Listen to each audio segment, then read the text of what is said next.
যৌবন জীবন বড় ভয়াবহ জীবন। এই জীবনে ইনকাম করতে না পারলে বাপ মা ভালোবাসে না, এই জীবনে ইনকাম করতে না পারলে বউ ভালোবাসে না, তখন সে হন্যে হয়ে নেমে পড়ে ইনকাম করা লাগবে।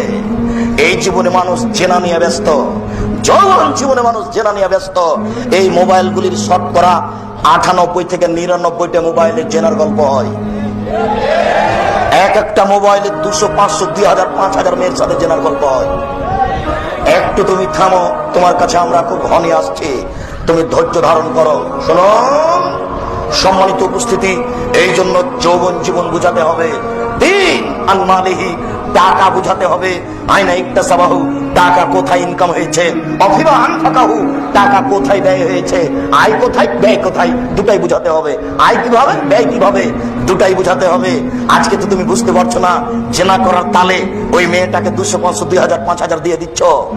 সেলিকাকে টাকা দিতে হবে দুলা ভাই, অন্ধভাবে পাগল হয়ে আছে, কি লাগবে বল, যা লাগবে তাই দিয়ে দিবে। জেনা ঠিক আছে, পয়সা একদিন জবাব দিতে হবে, সেই দিন বড় কঠিন।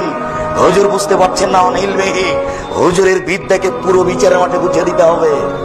মানুষের বাড়িতে কোরআন মাজিদ মানুষের নামে পড়ে মরা মানুষের কবরে কোরআন বক্সে দিল, দিয়ে ওই বুদ্ধিহীন মানুষটা টাকাও দিল, আবার কিছু খাওয়ারও দিল, আর বুঝলো যে কোরআন বক্সে দিয়েছে।